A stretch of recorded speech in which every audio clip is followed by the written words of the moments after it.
وخير الهدي هدي محمد صلى الله عليه وسلم وشر الأمور محدثاتها وكل محدثة بدعة وكل بدعة ضلالة وكل ضلالة في النار. فأعوذ بالله من الشيطان الرجيم.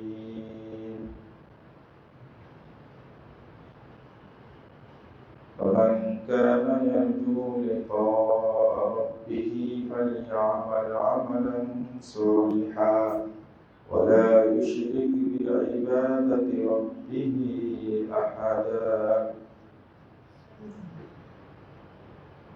وقال صلى الله عليه وسلم: إن الله لا يقبل من العمل إلا ما كان له خالصا وابتغي به وجهه. رواه النسائي بإسناد صحيح. সবাই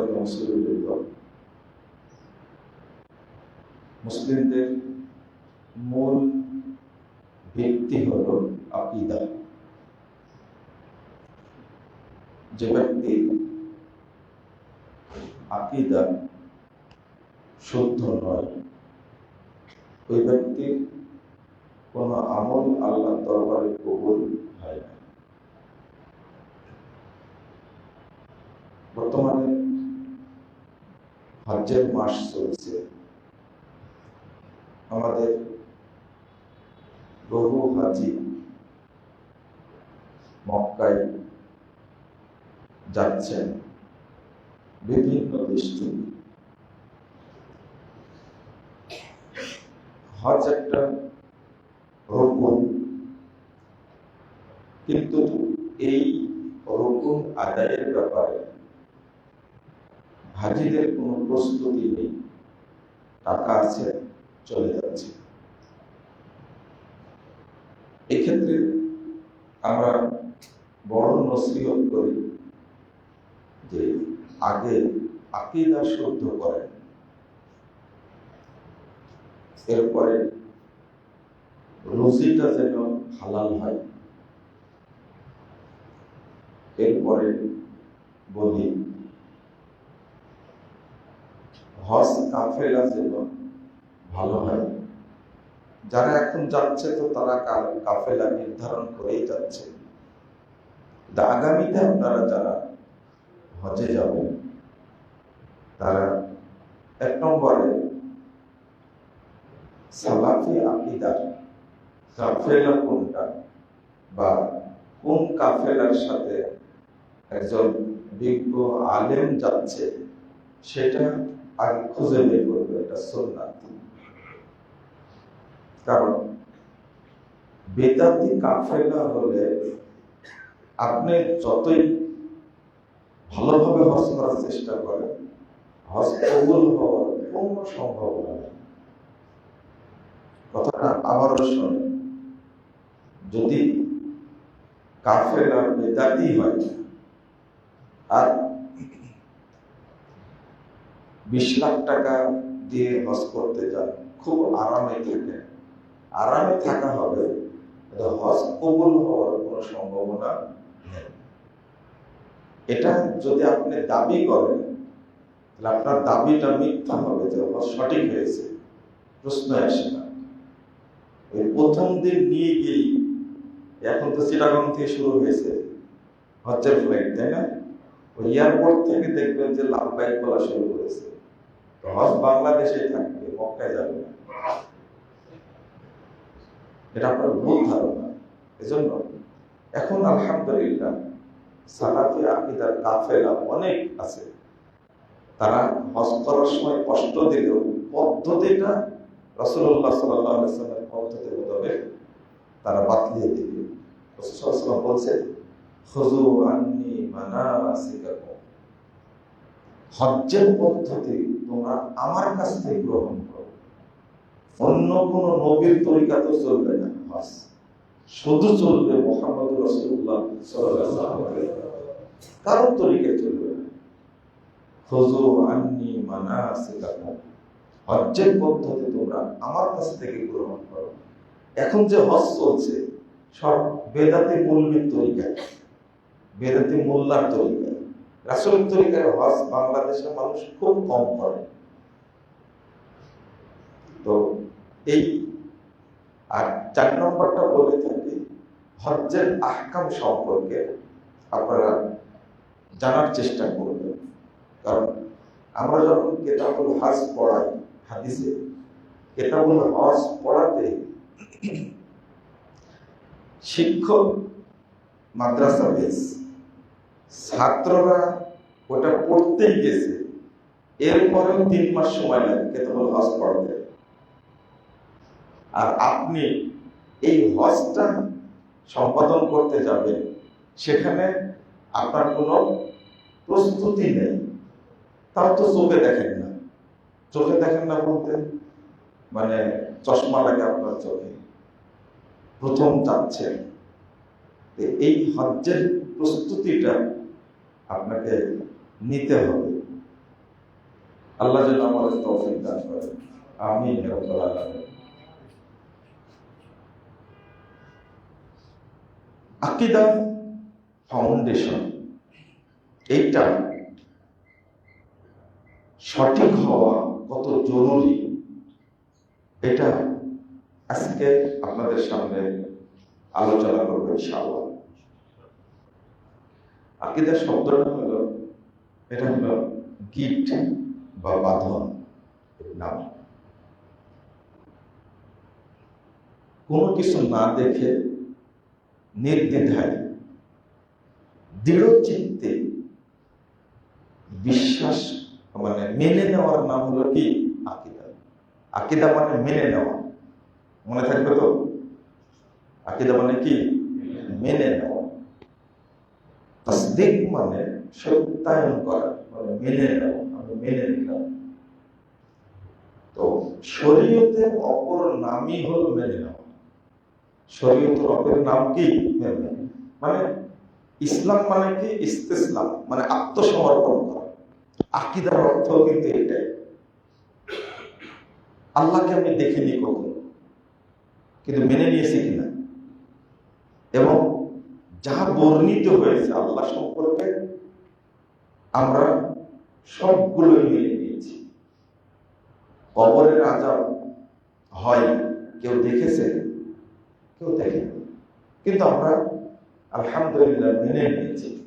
ইন্নাহু আকীদা। জান্নাত কেউ দেখেছেন? জাহান্নাম কেউ দেখেছে? না, শুধু কোরআন এবং সুন্নাহর বর্ণনা শুনে কি মেনে নিয়েছি। জি, মানুষ সৎ আমল করলে জান্নাতে যাবে, অসৎ আমল করলে জাহান্নামে যাবে, মেনে নিয়েছি। এর নাম হলো আকীদা। গিট বলা হয়। কোরআনে আছে যে উকদাতুন নিকাহ, বিবাহের বাঁধন, আকদ। আপনারা এখনো বলেন, মুরব্বীরা বলেন যে বিবাহের আকদ কি হয়েছে, আগেই হয়েছে না পরে হবে? এই আকদ শব্দটা কোরআনে আসছে, এখান থেকে আকীদা। তো আরেকটা হলো অ্যাকাউন্ট। কি অ্যাকাউন্ট? অ্যাকাউন্ট তো বুঝি আমরা সবাই। আপনার অ্যাকাউন্ট যদি খোলা না থাকে তাহলে টাকা কোনোদিনই জমা হবে না। হবে? সম্ভাবনা আছে নাকি? আপনার ছেলে আমেরিকায় থাকে, টাকা পাঠায়, কিন্তু আপনার অ্যাকাউন্ট নাই, ওই টাকা জমা হবে না। মানে টাকা পাঠানোর কোনো সিস্টেমই নাই। আগে কি থাকা লাগবে? অ্যাকাউন্ট থাকতে হবে। যে পিন নাম্বার দেয়, ওটা দেওয়ার জন্য আপনার এনআইডি লাগবে। আর বিকাশ তো আপনারা সবাই জানেন, তাই না? বিকাশ অ্যাকাউন্ট আছে, টাকা জমা হচ্ছে, কিন্তু অ্যাকাউন্ট খোলা নাই, টাকা জমা হবে না। আকীদাটা যার নাই, তার কোনো সৎ আমল জমা হবে না। আর যদি ভুল থাকে, অ্যাকাউন্ট আছে, নম্বর কি ভুল, কোনোদিন ওই নাম্বারে টাকা জমা হবে না। ভুল নাম্বার আছে, একটা ডিজিট ভুল হলে আর কি তাহলে আকীদা থাকলেই হবে না, আকীদা সহিহ হওয়া লাগবে। কি হওয়া লাগবে? শুদ্ধ হওয়া লাগবে আকীদা। না হলে আপনি যত আমল করছেন এই আমলগুলো কাজে আসবে না, প্রশ্নই আসে না। আমার মোবাইল নম্বরের শেষে একটা ডিজিট আছে।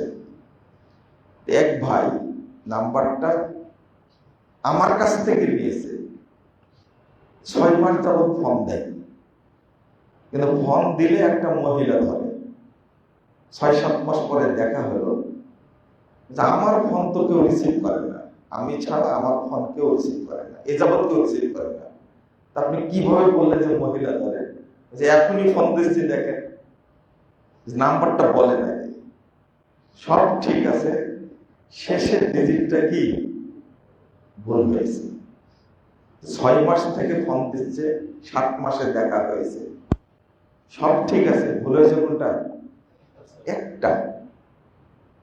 তাহলে আমার সাথে যোগাযোগ করতে পারছে না।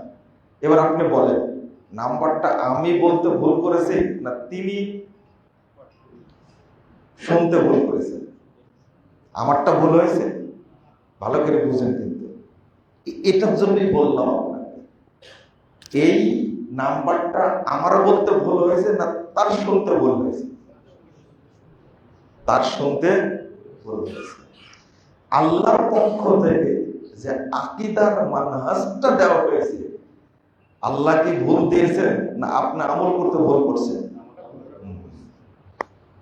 আল্লাহর আকীদা ডিজিট ঠিক আছে, কিন্তু আপনার বুঝতে কি হচ্ছে? ভুল হচ্ছে। আল্লাহর কাছে গিয়ে আপনি কখনো উল্টা পাল্টা ব্যাখ্যা দিতে পারবেন না, আপনি বলতেই পারবেন না, কারণ আরেকজনকে আল্লাহ সাক্ষী হিসাবে খাড়া করে দেন। বহু আকীদার প্রসঙ্গগুলো আমাদের উলামায়ে কেরাম কি করে দিয়েছে?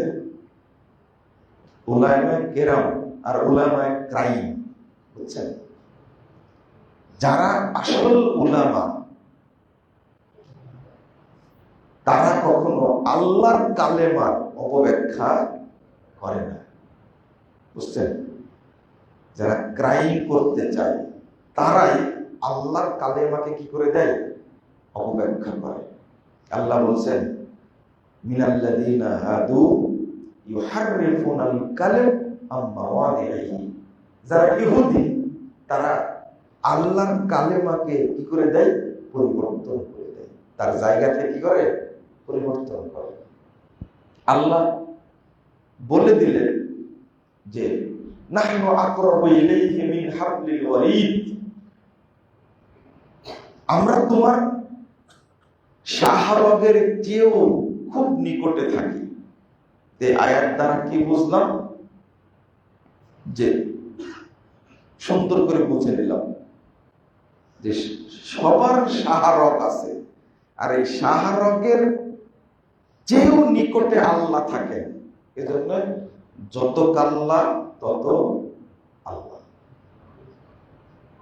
আল্লাহ সর্বত্রই কি বিরাজমান। আল্লাহ বলে দিলেন, তাই না? নাহনু আকরাবু ইলাইহি মিন হাবলিল ওয়ারিদ। বুঝে নিলাম সবার মধ্যে কি আছে?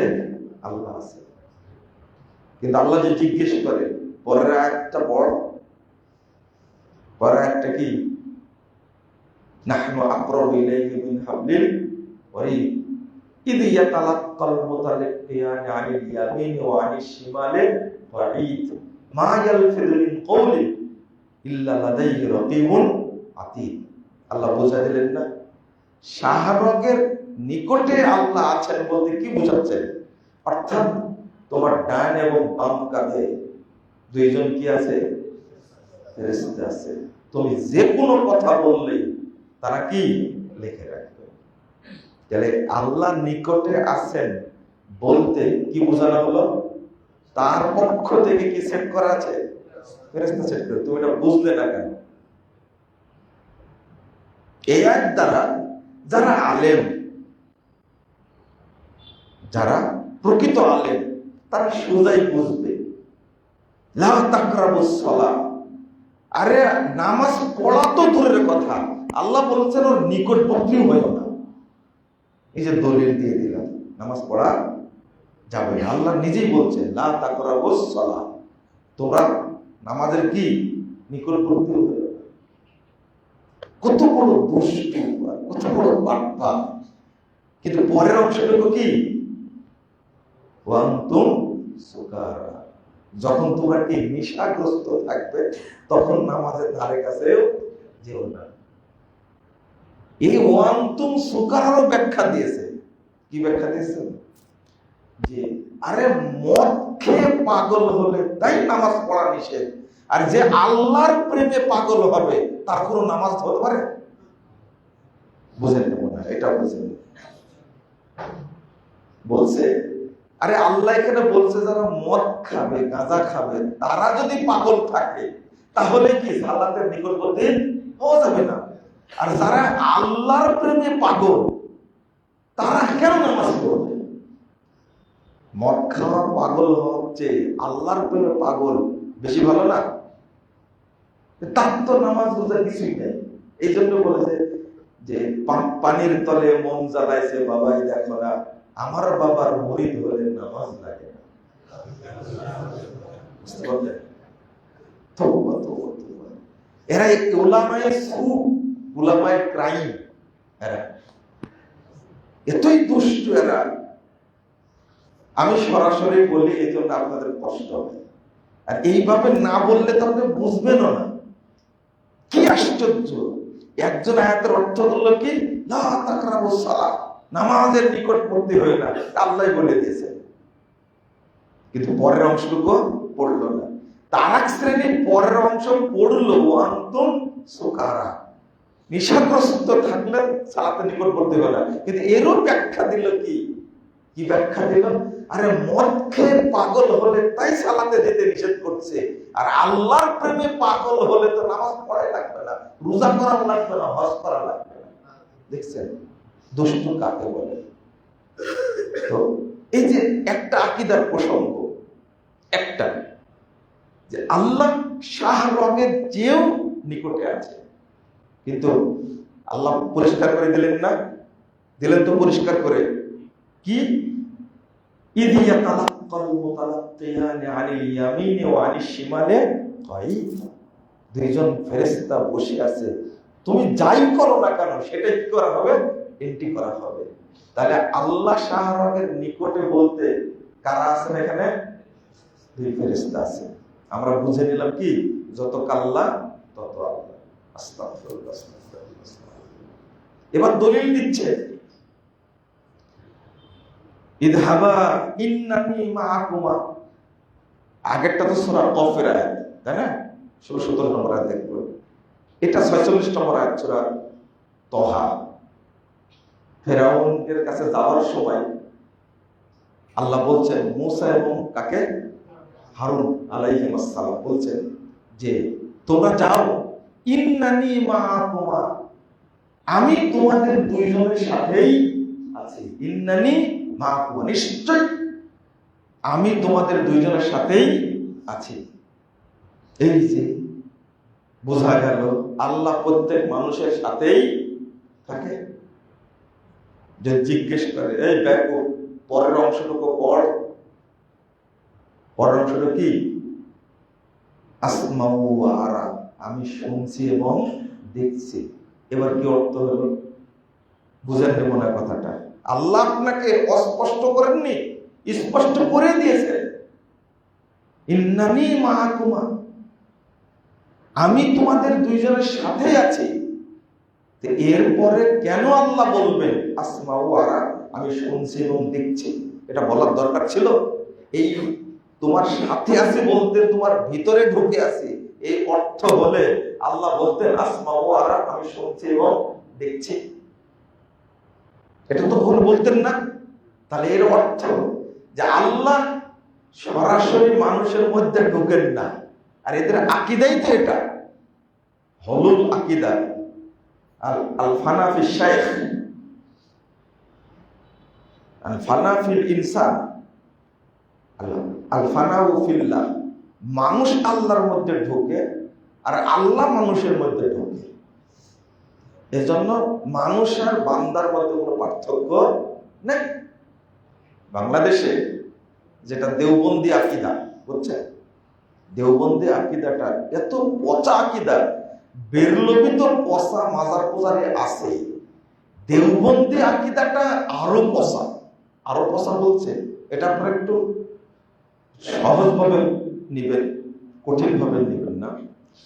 বেরলভী আকীদা মাজারে গেল, পূজা করে চলে আসলো, তাই না?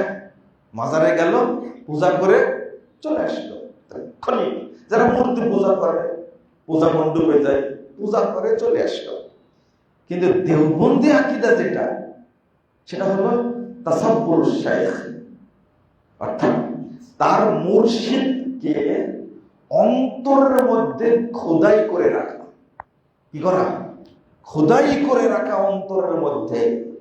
এবং ওই মুর্শিদ মারা গেছে বহু আগে, আব্দুল কাদের জিলানী মারা গেছে বহু আগে, তো তাকে অন্তরে খোদাই করে রাখা এবং তার পরামর্শে সব কাজ করা। তাহলে এইটা আজীবনের মূর্তি পূজা, তাই না? প্রতিটা মুহূর্তে মানুষ পূজা। বুঝলেন না মনে, তাই না? আমার বক্তব্য বুঝতে আপনাদের 5 বছর লাগবে। নতুন শুনছেন যে 5 বছর লাগবে। এই জন্য একটা কথা বললেই আমাকে গালিগালাজ করেন 10 বছর, 12 বছর বয়সে গিয়ে বলেন যে অনেক গালিগালাজ করে মাফ করে দেবে। সময় লাগছে কয় বছর? 12 বছর সময় লাগছে বুঝতে। আবার বুঝেন, আপনারা পড়েছেন না যে তাম্র শাসনে তাহার নাম খোদাই করা আছে, সেটা আমার হৃদয় পট, সে পট এবং সে নাম কখনো ভুলিতে পারিব আমি, এমন কথা মনে করিতে পারি না। কার কথা বলেন তো? কার কথা? রবি ঠাকুরের কথা। রবি ঠাকুরের কথা। এই আকীদাটা কোথা থেকে আসছে দেখেন, যে তাম্র শাসনে তাহার নাম খোদাই করা আছে, সেটা আমার হৃদয় পট।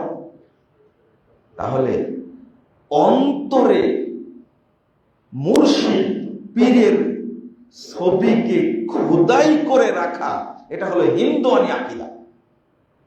আর দেওবন্দি আকীদার লোকেরা এটাই, এই খোদাই করা ছবি বহন করে, মানে প্রতিনিয়ত ক্ষণে ক্ষণে ওই মুর্শিদের পূজা করেছে। এটা মূর্তি পূজারীদের চেয়ে বেশি খারাপ না? মনে হয় বুঝলেন না আপনারা। মূর্তি পূজারী পূজা করে সারাক্ষণ বসে থাকে, পূজা করে, সেজদা করে, ফুল দিয়ে চলে আসে। আর আমি অন্তরের মধ্যে যাকে রেখে দিয়েছি, তাকে কি প্রতিটি ক্ষণে ক্ষণে, প্রতিটি ক্ষণে ক্ষণে আমি তার পূজা করছি। নাউযুবিল্লাহ, আস্তাগফিরুল্লাহ, আস্তাগফিরুল্লাহ। তো এখন ইন্নানি মাআকুমা আসমাউ ওয়া আরা, আমি দেখছি এবং কি শুনছি। আচ্ছা, আল্লাহ যদি আপনার ভিতরে ঢুকে থাকবে, তাহলে আল্লাহ কেন বলবেন আমি শুনছি এবং দেখছি? তাহলে আল্লাহ আছেন আরশে, কিন্তু তার দৃষ্টি এবং শ্রবণ ক্ষমতা সর্বত্র কি? ইলম সর্বত্র, তাই না? এটা বুঝতে কি বেশি জ্ঞান লাগবে? না, তো বুঝে না। তো এই উলামায়ে ক্রাইম তাই বুঝে না, এটা উলামায়ে সু তাই বুঝবে না এটা, এবং তার ভক্তরা সেটা মনে করে নিয়েছে। আর একটা আল্লাহ বলছেন ফাইদা করানাহু ফাত্তাবি কুরআনা, আল্লাহ বলছেন আমি যখন তেলাওয়াত করব তখন আপনি শুধু অনুসরণ করুন। বলেন, এটা হলো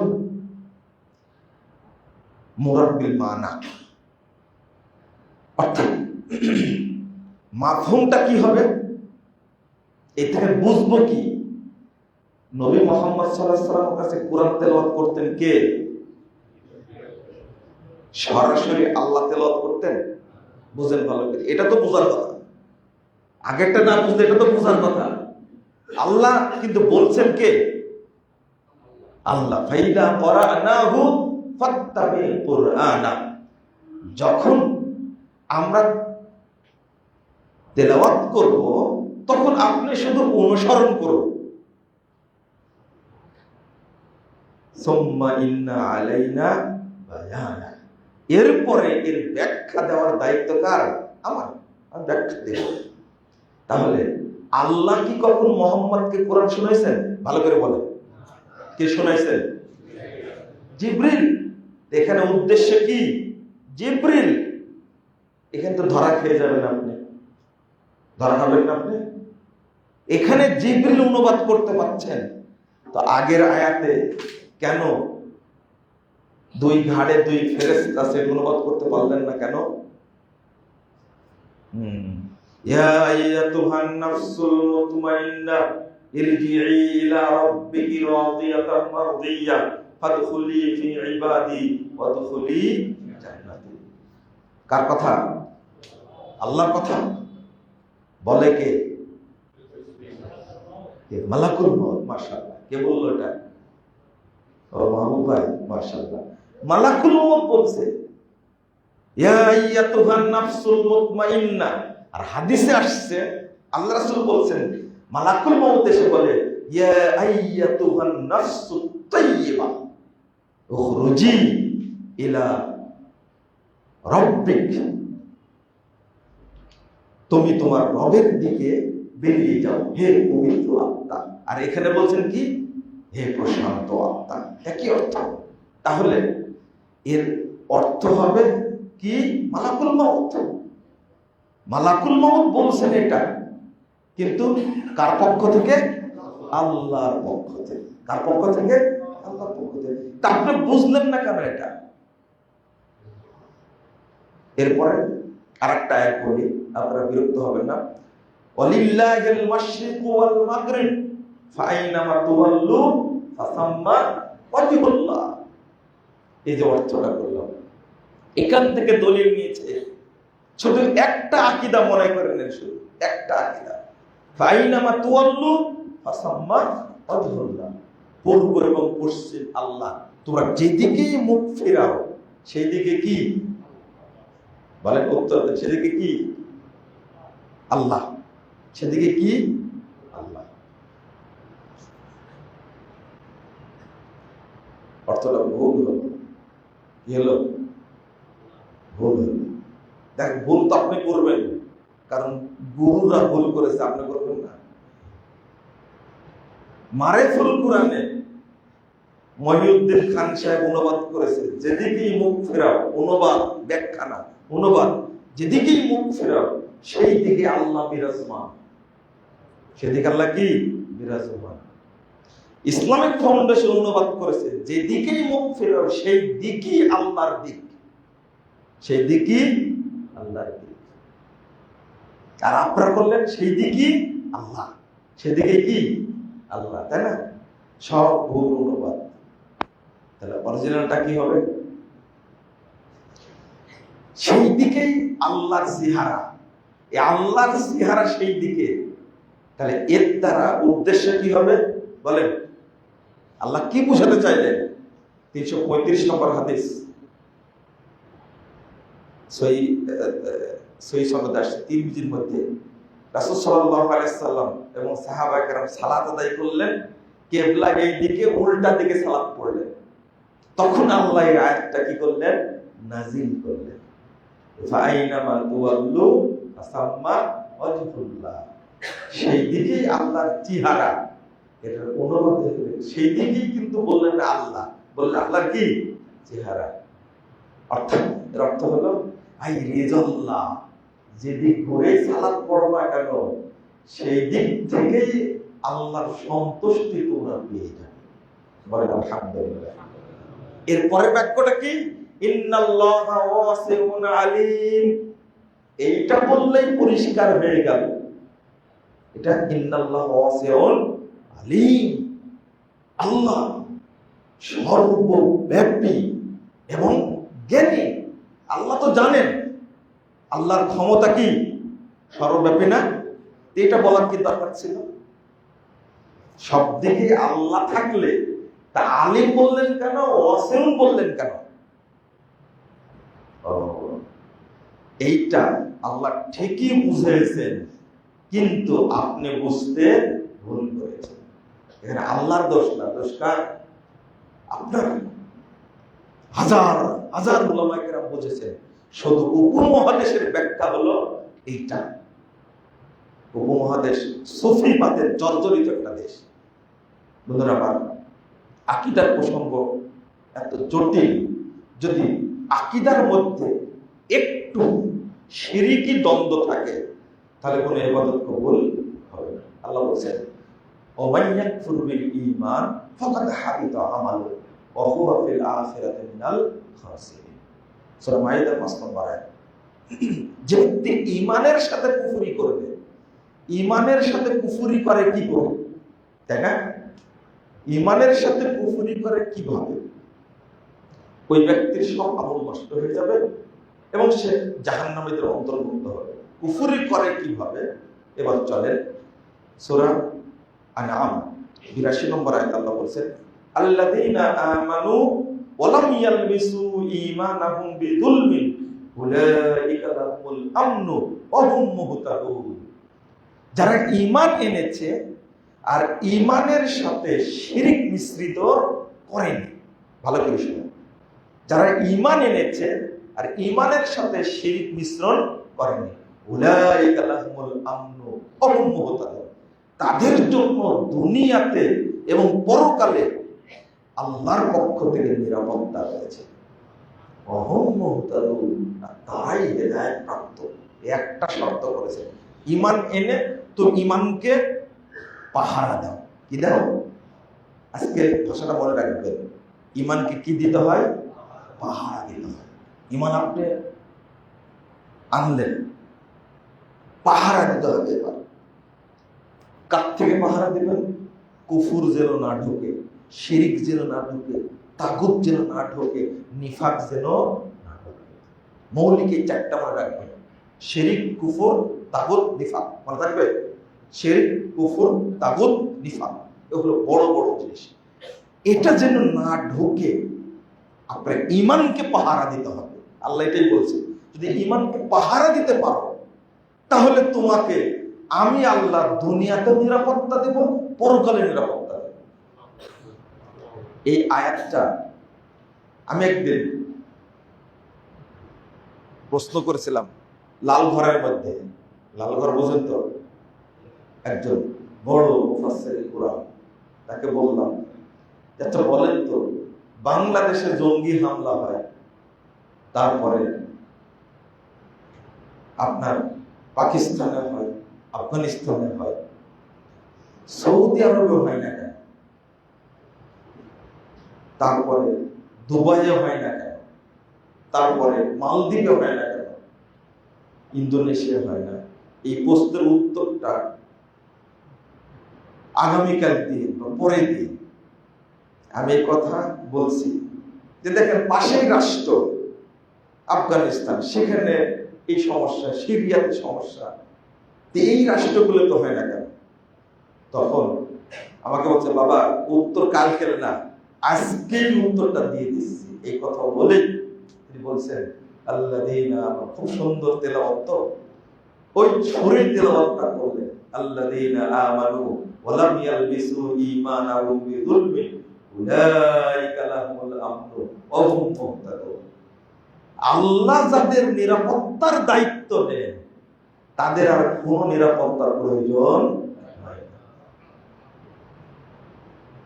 আল্লাহ কেন আমাদের দায়িত্ব নেবে? শুধু এক চিটাগঙ্গে যত মাজার আছে, এক চিটাগঙ্গে যত মাজার আছে, পৃথিবীর তাওহীদপন্থী দেশে কোন জায়গাতে একটা মাজার খুঁজে পাবেন না। তো যারা আল্লাহর সাথে শিরিক করে বেঈমানি করে, আল্লাহ তাদের উপর থেকে নিরাপত্তা উঠায় নেয়। আপনি শিরিক করবেন না, নিরাপত্তা দিবেন। এটা একটা খুব গুরুত্বপূর্ণ একটা প্রসঙ্গ।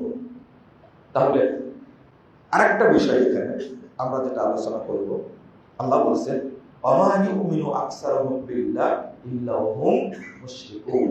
এই আয়াতটা আপনাদের আজকে বুঝতে হবে, এটা মিশ্রিত আকীদার পরিণামটা কি। আমরা রোজা করি, আমরা নামাজ পড়ি, আমরা হজ করি, আমরা উমরা করি, এরপরে আমরা ঈমানদার, এরপরেও আল্লাহ আমাদের মুশরিক বলছেন কেন? সূরা ইউসুফ 106 নম্বর আয়াত আল্লাহ বলেছেন, ওমা ইউমিনু আকসারুহুম বিল্লাহ ইল্লা ওয়া হুম মুশরিকুন। যারা আল্লাহর প্রতি ঈমান এনেছে তাদের অধিকাংশই মুশরিক। তাদের অধিকাংশ কি? মুশরিক। এটা কোনো হলো কথা? দেখেন তো আল্লাহ ভুল বললেন কিনা। নাউযুবিল্লাহ, আস্তাগফিরুল্লাহ। ওমা ইউমিনু আকসারুহুম বিল্লাহ, যারা আল্লাহর প্রতি ঈমান এনেছে তাদের অধিকাংশই ইল্লা ওয়া হুম মুশরিকুন, তারা মুশরিক। আরে ঈমান আনলে মুমিন হবে, কিন্তু আল্লাহ কি বলছেন? মুশরিক। এই আয়াতটা শুনে আপনার ভিতরে একটু ভয় লাগে না?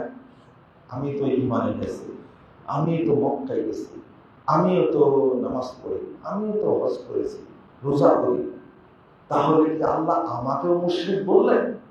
প্রত্যেক ব্যক্তিকে এই ভয়টা করতে হবে, প্রত্যেক ব্যক্তিকে।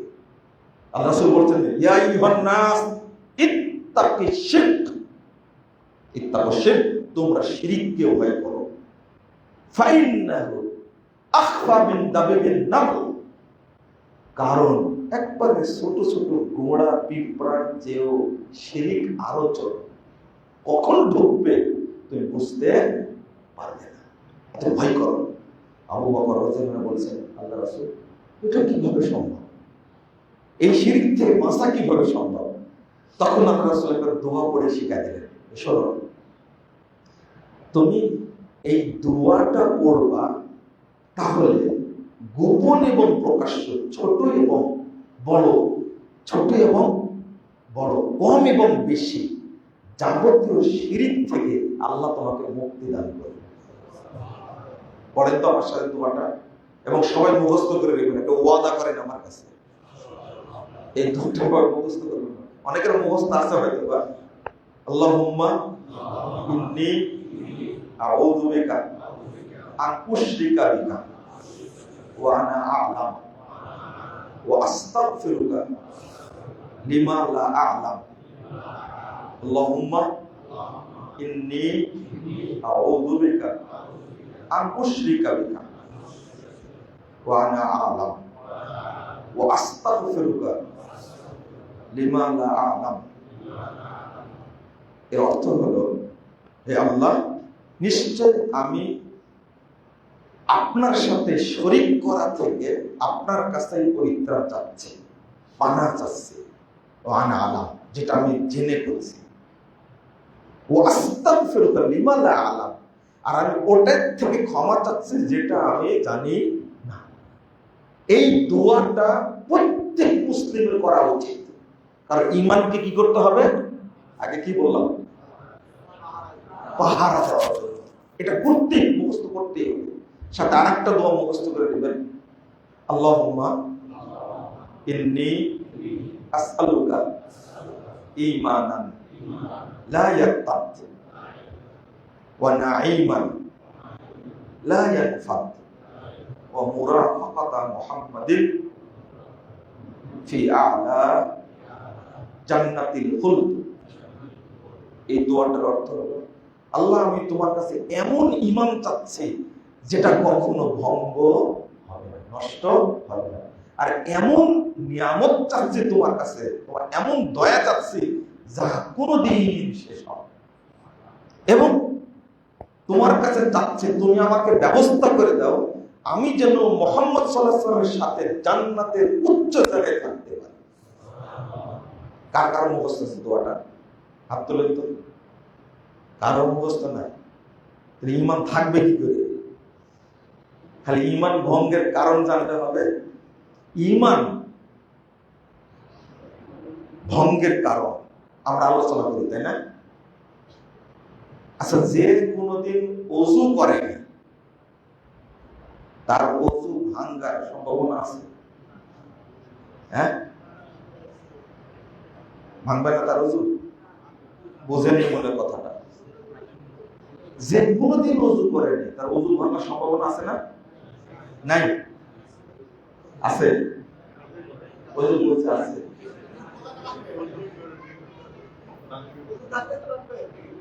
হুজুর থাকলেই মানবে। আচ্ছা, যার ভিতরে ঈমান ঢুকেই তার ঈমান ভাঙার সম্ভাবনা আছে? তাহলে আগে দেখতে হবে ঈমান আছে কি না। ঈমান আছে কি না। মনে করেন ছোট্ট একটা বিষয়, একজন লোক তাবিজ পড়েছে, কি পড়েছে? মরে গেছে। মরে গেছে তাবিজ পড়ে, কি হয়েছে? মরে গেছে।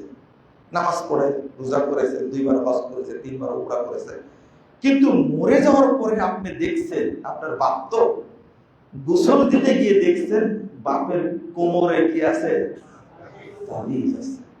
এখন আপনার বাপের হুকুম কি বলেন? এখন হুকুমটা কি বলেন? এখন ওকে গোসল করানো যাবে? শরীয়ত বলে গোসল করানো যাবে না, জানাজা চলবে না, এটা শরীয়ত বলে। আপনি কি করেন তা জানি না। তাবিজের মাসালা এটা। কিসের? তাবিজের মাসালা। কবর খোঁড়া যাবে না। ও মারা গেছে কি অবস্থায়? মুশরিক অবস্থায়। তার জন্য জানাজা কিসের, দোয়া কিসের, সাদকা কিসের, কিছুই চলবে না। এটা তাবিজের মাসালা। আল্লাহ রাসূলের কাছে 10 জন ব্যক্তির একটা কাফেলা এসেছিল। আপনার হাদিসটা 17,458 নম্বর হাদিস, মুসনাদে আহমদে এসেছে। তো এই 10 জনের মধ্যে 9 জনকে তিনি বায়াত করালেন, কালেমা পড়ালেন। কয়জনকে? ওয়া আমসাকান ওয়াহিদ, একজনকে বাদ দিলেন। ক্বালু বায়াতা তিসআতান ওয়া তারাকতা হাযা। তারা তখন বলল, রাসূল আপনি 9 জনকে কালেমা পড়ালেন আর একজনকে কাট করে রেখে দিলেন, ওকে বাদ দিলেন কেন? তখন আল্লাহ রাসূল বলছে, এরা কিন্তু পায়ে হেঁটে এসেছে দূর থেকে, পেটে খাবার নাই, খুব দরিদ্র মানুষ। ইসলামকে ভালোবেসে, রাসূলকে ভালোবেসে, কোরআনকে ভালোবেসে এসেছে, কাট করে রেখে দিয়েছে কালেমা পড়ালেন। আল্লাহ রাসূল বলছে, ইন্না আলাইহি তামিমা, দেখো ওর শরীরে তাবিজ বাঁধা আছে, এই জন্য তাকে কালেমা পড়ানো যাবে না। ফাত খালাইয়াদাহু ওয়া ফাতাহু, ওই সাহাবী তখন কি করলেন? ওই লোকটি শরীরের মধ্যে হাত ঢোকা দিয়ে ওটা কি করলো? ছেড়ে দিল।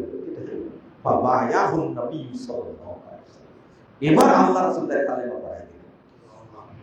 এখন আপনার প্রশ্ন, লোকটা দূর থেকে এসেছে, মুসলমানদের সংখ্যাই কম, কালেমাটা পড়ানোর পরে বলতে পারতো না যে তোমার শরীরে কি আছে? তাবিজ আছে? এটা বলতে পারতেন না? আপনারা কি বুঝতে পারছেন কথা? মনে হয় না। কালেমাটা পড়ানোর পরে বলতে পারতেন না তুমি তো কালেমা পড়লে তোমার দেহে কি আছে? কারণ মুসলমানদের সংখ্যা খুব কম, মুসলমানদের সংখ্যা খুব কম, মুসলমানদের বাড়াতে হবে। এটা হলো আপনার বুঝ। কার বুঝ? আপনার বুঝ। আল্লাহর নবী সাল্লাল্লাহু আলাইহি ওয়াসাল্লাম, একজন লোক আসলো, তার কালেমা পড়ালেন না, আর আপনি বলছেন মুহাম্মদ এত কঠোর কেন? মুহাম্মদ কঠোর না আল্লাহ কঠোর? মুহাম্মদ কি জানতেন যে তাবিজ বাঁধা আছে? কে জানাইছে? আল্লাহ জানাইছে। তাবিজ তো ভিতরে বাঁধা আছে। চিন্তা করেন, লা ইলাহা ইল্লাল্লাহ। অর্থাৎ তাবিজ শরীরে থাকা পর্যন্ত আশহাদু আল্লা ইলাহা ইল্লাল্লাহ ওয়া আশহাদু আন্না মুহাম্মাদার আবদুহু ওয়া রাসূলুহু, এই কথা বলার তার অধিকার নাই। কিসের রোজা, কিসের নামাজ, কিসের হজ, এতটুকু বলতে পারবে না তাবিজ বাঁধা থাকা অবস্থায়। এর নাম হলো আকীদা। মিশ্রিত চলে না। ওয়ালা তালবিসুল হাক্কা বিল বাতিল, কখনো হকের সাথে বাতিল মিশ্রিত হতে পারে না। তুমি এক আল্লাহর সাক্ষ্য দিবে তাবিজ দেহে নিয়ে, এটা সম্ভব না। আপনার বুঝ চলবে না এখানে। ওই ইসলামের সংখ্যা কম, মুহাম্মদ এত কঠোর কেন, মানুষ কি বলবে, এইগুলো আল্লাহ দেখার বিষয় আছে না, কোনো দেখার বিষয় না। এই জিনিসটা থেকেই বুঝে তাবিজ অনেকেই বলছেন তাবিজটা হলো শিরক আসগার, ছোট শিরক। তাই যদি এই অবস্থাটা হয়, তাহলে যারা মাজার পূজা করে, কবর পূজা করে, পীর পূজা করে, তাদের অবস্থা কি হতে পারে? আর একটা বিষয় এখানে, আচ্ছা তাবিজ আমার শরীরের নাই, কি নাই? শরীরের নাই, তবে আমার বিশ্বাস আছে তাবিজ দিলে দাঁতের ব্যথা ভালো হয়। কি ভালো হয়? এবার বলেন তো আমার ঈমান আছে কিনা? কি হয়েছে? কি হয়েছে বলেন তো? হ্যাঁ, আমার ঈমান আছে কিনা? কি হয়েছে? ঈমান ভেঙে গেছে। এই যে কথা বলবো, ঈমান কি হয়েছে? ভেঙে গেছে। আচ্ছা, আমার ঈমান ছিল কি? হ্যাঁ, আপনি বললেন কেন ভেঙে গেছে? এটাই বুঝে নাই, আর কিছু বোঝার দরকার নাই, এটাই বুঝে নাই। আপনি যে বললেন, তা আমার বিশ্বাস তো আগে থেকেই আছে যে তাবিজ দিলে ভূতে ধরে না, এই বিশ্বাস আগে থেকেই আছে। তাহলে আমার মাথার উপর দিয়ে, আমার বাড়ির উপর দিয়ে ঈমান যায়। ঈমান আপনার মতো ছেঁচড়া, ঈমান আপনার মতো বেহায়া। 6803 নম্বর হাদিস, সহিহ বুখারী। রাসূল সাল্লাল্লাহু আলাইহি ওয়াসাল্লাম বলেছেন, ঈমান ছিনিয়ে নেওয়া হয়। চুরি করলে তাই ঈমান থাকে না, মদ খেলে, তারপর নেশাজাতীয় দ্রব্য পান করলে তাই ঈমান থাকে না, আর শিরিক করলে ঈমান থাকবে? ভিতরে ঢুকবে কোনোদিন? না না, ঈমান কোনোদিন যায়নি, এটাই বোঝাচ্ছিলাম, ভিতরে ঢুকেইনি। কারণ আমার বিশ্বাস আছে আল্লাহর নবী হায়াতুন নবী। কি হায়াতুন নবী? তো হজ করে কি করবেন? হজ করে কি করবেন? কোনো লাভ নাই। এখন আপনি বলবেন, আপনি এত কড়া কথা বলছেন, আমার বাপ 5 বার হজ করেছে, 10 বার উমরা করেছে, মসজিদের মুতাল্লি, শুধু মাজারে যায় দান করে, তাই মুশরিক হয়ে গেল? আমি বলি খাঁটি মুশরিক, সাধারণ মুশরিক না। কি মুশরিক? 10 বার কেন, 10,000 বার যদি হজ করে তবু কি মুশরিক? আমি বোঝায় বললাম, তারপরে রাগের নাকে বুঝেন। আব্দুল মুত্তালিব জীবনে কয়বার হজ করেছে? প্রতি বছর হজ করত, তাই না? আব্দুল মুত্তালিব কাবার মুতাল্লি। কোথাকার মুতাল্লি? কাবার মুতাল্লি। আবু তালেব কাবার মুতাল্লি। সারা পৃথিবী থেকে যত হাজি যেত তাদেরকে কি করত? মেহমানদারি করত, এত আদর আপ্যায়ন করত। আব্দুল মুত্তালিব আব্রাহাকে বলল, আব্রাহা মক্কা আক্রমণ করতে গেছে না, আব্রাহাম লোকেরা আব্দুল মুত্তালিবের উটগুলো ছিনিয়ে নিয়ে গেছে, চুরি করে নিয়ে গেছে। আব্দুল মুত্তালিব আব্রাহাকে বলছে, তোমার লোকেরা আমার উটগুলো চুরি করে নিয়ে এসেছে, উটগুলো দিয়ে দাও। তখন আব্রাহা বলছে, আমি শুনেছি তুমি কুরাইশ বংশের নেতা, কাবার মুতাল্লি, আমি আসছি কাবা ভাঙতে, আর তুমি আসছো উটের খোঁজ করতে। আব্দুল মুত্তালিব কি বলেছিল? বেকুব, কাবার মালিক আল্লাহ, উটের মালিক আমি, কাবার মালিক আল্লাহ, কাবাকে আল্লাহ দেখবে, আমার টাকা পড়ে, তুমি আমার উটগুলো দিয়ে দাও। ওই আকীদা আপনার মধ্যে আছে? এরপরে আব্দুল মুত্তালিব মুসলিম না মুশরিক? আবু তালেব মুসলিম না মুশরিক? আমি বললাম, আপনার বাপ বেদাতি মসজিদের মুতাল্লি, তাই এত দাপট, আর কাবার মুতাল্লি আব্দুল মুত্তালিব ঠেকাতে পারেন? এইভাবে মিশ্রিত ইবাদত করে কোনো লাভ নাই। যতদিন আবু তালেব বেঁচে ছিল ততদিন আল্লাহর নবীর উপরে কেউ আক্রমণ করতে পারেনি, কটু কথা বলতে পারেনি। সেই আবু তালেবকে চেষ্টা করেছে, একবার বলেন চাচা লা ইলাহা ইল্লাল্লাহ, বাকিটা আমি দেখে নেব। আল্লাহ সহ্য করেছেন? আল্লাহ বলছেন কি? ইন্নাকা লা তাহদি মান আহবাবতা ওয়ালাকিন্নাল্লাহ ইয়াহদি মান ইয়াশা।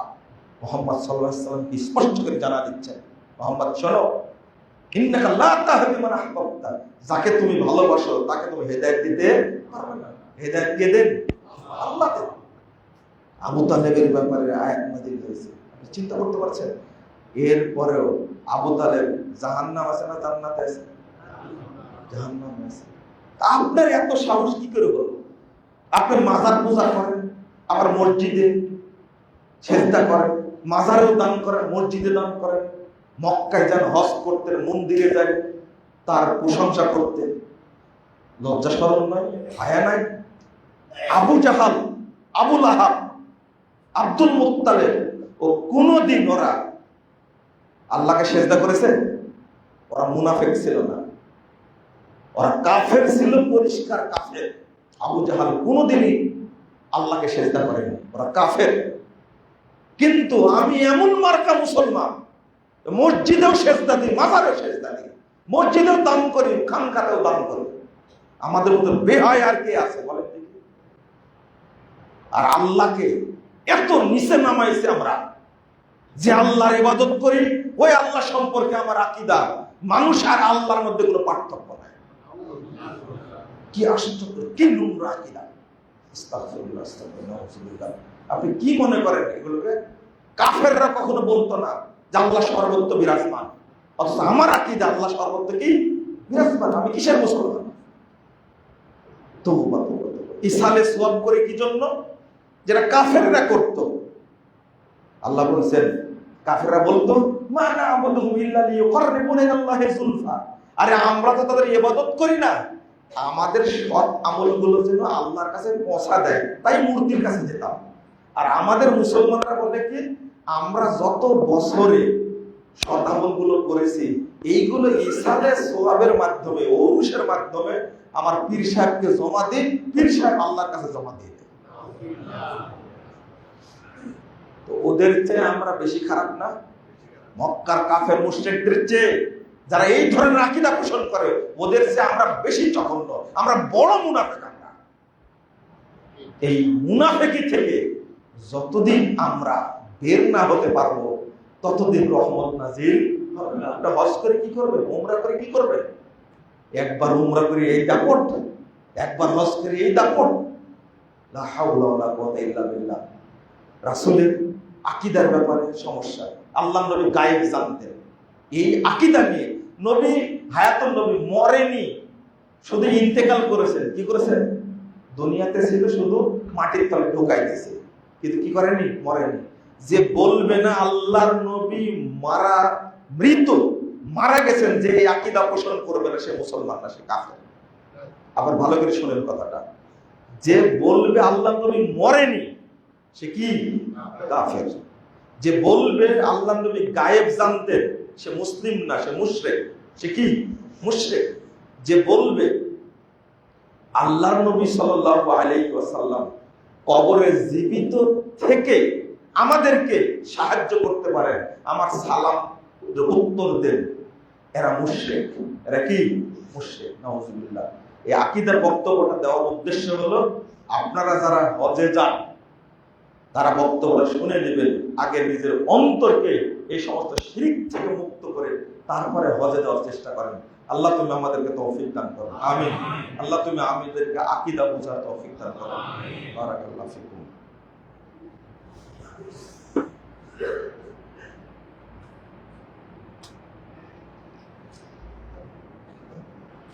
আলহামদুলিল্লাহ ওয়াহদা والصلاة والسلام على من لا نبي بعده اللهم صل على محمد وعلى آل محمد كما صليت على إبراهيم وعلى آل إبراهيم إنك حميد مجيد اللهم بارك على محمد وعلى آل محمد كما باركت على إبراهيم وعلى آل إبراهيم إنك حميد مجيد। সম্মানিত মুসলিমবৃন্দ, দুটি কথা শুনলাম। এই ঐতিহ্যবাহী চিটাগাঙ্গে আর এই খুলশির আহলে হাদিস মসজিদ পুনর্নির্মাণ করা হবে, হয়তো আগামী মাস থেকে বা কুরবানির পর থেকে কাজ শুরু হবে। এই চিটাগাঙ্গের মানুষের টাকার অভাব নাই, আলহামদুলিল্লাহ। আল্লাহ আপনাদের আরো বাড়িয়ে দেবে ইনশাআল্লাহ। তবে এখানে যেন শুধু মসজিদ না, একটা দাওয়াতি যেন কেন্দ্র হয় এই জায়গাতে, এইভাবে মসজিদটা আপনারা নির্মাণ করবেন ইনশাআল্লাহ। আর আপনাদের যে টাকা পয়সা আছে, শুধু মসজিদ না, এখানে একটা মাদ্রাসা হবে, যে মাদ্রাসাটা হবে একবারে আন্তর্জাতিক মানের, এটা আমি পোষণ করি। আমি চিটাগংকে তাড়াও খেয়েছি, ঢেলও খেয়েছি এক সময়, একবার ছাত্র জীবন থেকে আসি। এখানে খুলবে 2004 সালে, আমার মনে আছে। অথচ এই মসজিদটা এই অবস্থায় আছে, এটা আমাদের জন্য লজ্জার, আপনাদের জন্য লজ্জার। আল্লাহর কাছে দোয়া করি, আল্লাহ যেন এখানে একটা বড় মসজিদের ব্যবস্থা করে দেন, আমিন। এখানে যেন অত্যাধুনিক একটা মাদ্রাসা, একবারে আন্তর্জাতিক মানের একটা মাদ্রাসা যেন আল্লাহ ব্যবস্থা করে দেন। আপনারা একবারে হাত খুলে দান করবেন, সহযোগিতা করবেন ইনশাআল্লাহ। জাযাকুমুল্লাহ খাইরান। আল্লাহুম্মা ইগফির লানা ওয়া লিল মুমিনিনা ওয়াল মুমিনাত ওয়াল মুসলিমিনা ওয়াল মুসলিমাত ওয়াল আহইয়াই মিনহুম ওয়াল আমওয়াত। আল্লাহুম্মা আনিল কাফারাতা ওয়াল ফাজরাতা ওয়াল মুবতাদাতা লিল ইয়াহুদা ওয়ান নাসারা ওয়াল মুশরিকিন। এরই মাঝে একজন দোয়া চেয়েছে, এই কোলন ক্যান্সারে আক্রান্ত একজন ইসরাত জাহান, অপারেশন হবে, আল্লাহ তার জন্য দোয়া করবেন, আল্লাহ যেন তাকে সুস্থ করে দেন, আল্লাহ যেন তাকে হেফাজত করেন, আল্লাহ যেন তার উপর ইহসান করেন, রহমত নাযিল করেন, আমিন ইয়া রাব্বাল আলামিন। আল্লাহুম্মা নসর মান নাসারা দীনা মুহাম্মাদিন সাল্লাল্লাহু আলাইহি ওয়াসাল্লাম ওয়াজআলনা মিনহুম ওয়াখযুল মান খাযালা দীনা মুহাম্মাদিন সাল্লাল্লাহু আলাইহি ওয়াসাল্লাম ওয়া লা তাজআলনা মিনহুম। আল্লাহুম্মা আনিল কাফারাতা ওয়াল ফাজরাতা ওয়াল মুবতাদিতা ওয়াল ইয়াহুদা ওয়ান নাসারা ওয়াল মুশরিকিন। اللهم على الكفرة والفجرة والمبتدأ اليهود والنصارى المشركين.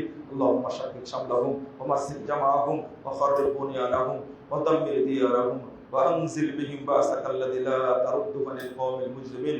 اللهم اشدد وطأتك على اليهود والنصارى والمشركين.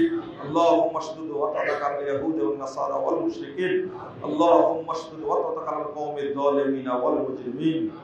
ربنا آتنا في الدنيا حسنة وفي الآخرة حسنة وقنا عذاب النار. ربنا تقبل منا إنك أنت السميع العليم وتب علينا إنك أنت التواب الرحيم. وصلى الله